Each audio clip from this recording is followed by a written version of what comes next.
مولانا محمد مبارک وسلم۔ بسم اللہ الرحمن الرحیم۔ حضور نبی کریم علیہ الصلاۃ والسلام کے آباء و اجداد کے حوالے سے ہم گفتگو کر رہے ہیں۔ کل ہم نے آقا نامدار علیہ الصلاۃ والسلام کے 5ویں پشت پر جو آپ کے دادا تھے حضرت قصی، میں پھر جیسا کہ میں نے کل عرض کیا تھا کہ 5 کم از کم حضور کے اجداد کا نام ہمیں یاد ہونا چاہیے۔ حضرت محمد بن عبداللہ بن عبد المطلب بن ہاشم بن عبد مناف بن قصی۔ قصی کا ذکر کل ہوا تھا، آج ہم انشاءاللہ عبد مناف کے حوالے سے گفتگو کریں گے۔ عبد مناف کا اصل نام تو مغیرہ تھا، مگر مناف کا معنی ہوتا ہے وہ آدمی جو عزت میں، بزرگی میں اور شرف میں بہت آگے چلا جائے اور اپنے زمانے کے لوگوں پر نمایاں اور ممتاز ہو جائے۔ اس اعتبار سے آپ کو مناف کا لقب ملا، معاشرے کے اندر سب سے زیادہ معزز و محترم ہونے کی وجہ سے۔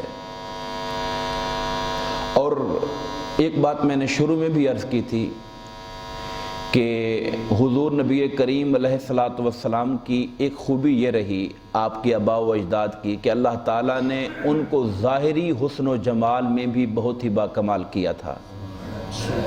حضور نبی کریم علیہ الصلاۃ والسلام کے نور پاک کی برکت ان کے اخلاق میں بھی ظاہر ہوتی تھی، یعنی سیرت میں، اور حضور کے نور کی برکت ان کے صورت سے بھی ظاہر ہوا کرتی تھی۔ اور ایک چیز میں نے دیکھی، ابھی جو مطالعہ کر رہا ہوں، پڑھ رہا ہوں، جتنا حضور کے دادا حضور کے قریب ہوتے جا رہے ہیں اتنی ہی ان کی شان اور ان کا حسن و جمال بڑھتا چلا جا رہا ہے۔ حضرت عبد مناف کو عرب کے لوگ قمر البطحہ کہتے تھے، ان کی خوبصورتی کی وجہ سے بطحہ کا چاند کہتے تھے، ان کا لقب تھا قمر البطحہ۔ قمر کہتے ہیں چاند کو، اور بطحہ وادی مکہ اور مدینہ کا جو علاقہ ہے، ان دونوں کو ملا کے وادی بطحہ کہتے ہیں، بطحہ توئے کے ساتھ۔ تو آپ کا لقب تھا قمر البطحہ، یعنی مکہ اور مدینہ کی وادی کے چاند ہیں، ان سے زیادہ حسین کوئی نہیں تھا، خوبصورت کوئی نہیں تھا۔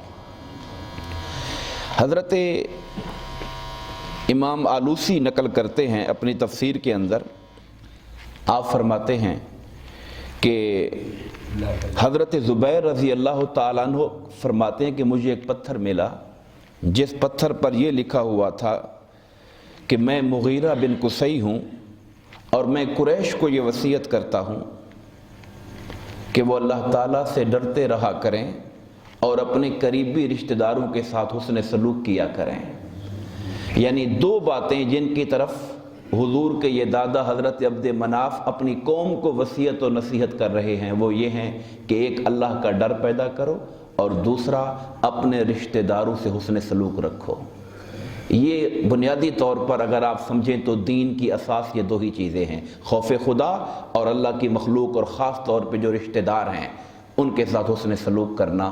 اس کی تعلیم حضور کے دادا زمانہ جاہلیت کے اندر اپنی قوم کو دیا کرتے تھے۔ اس سے یہ بھی ظاہر ہوتا ہے کہ وہ جو میں نے کہا تھا کہ حضور کے آباء و اجداد جتنے بھی گزرے ہیں وہ سارے کے سارے توحید پر ایمان رکھنے والے تھے، ان میں سے کوئی بت پرست اور کافر و مشرک معاذ اللہ ہرگز نہیں تھا۔ اسی لیے تو وہ خدا سے ڈرنے اور صلہ رحمی کی تلقین کر رہے ہیں۔